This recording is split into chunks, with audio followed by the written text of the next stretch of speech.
Toto je reč, ktorá je vzorkovaná 8 kHz. Zapojenie je asi takéto, že tu máme mikrofón, ktorý sa nám prenáša signál do zariadenia, ktorý vzorkuje vzorkovanie druhého druhu.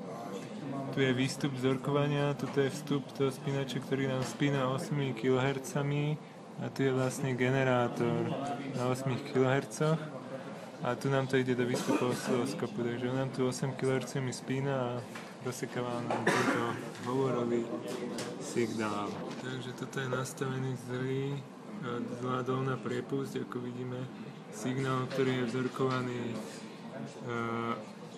8 kHz, čo je vlastne týmto ide mi 8 kHz, týmto káblikom vzorkuje mi signál, ktorý mi prichádza z generátora do tohto a ide mi to do dolno priepustného filtra, kde si ja týmito potenciometrami nastavujem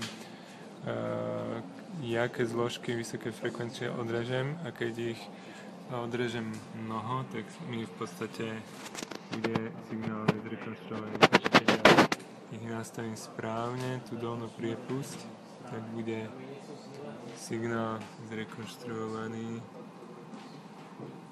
tak ako chcem.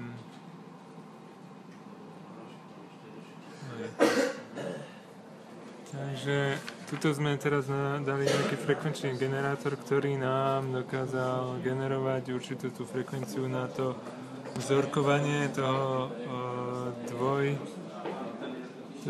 signálu 2 kHz. Takže to znamená, že podľa Kotelníkova teoremy by to bolo minimálne vzorkovanie 4 kHz a to mi ide do toho dolného priepustného filtru a na oscilloskop výstup. Takže tuto je frekvencia toho výstupu zrekonštruované a tuto je, akým signálom to vzorkujem na kanále. Jedna je frekvencia, ktorým to vzorkujem.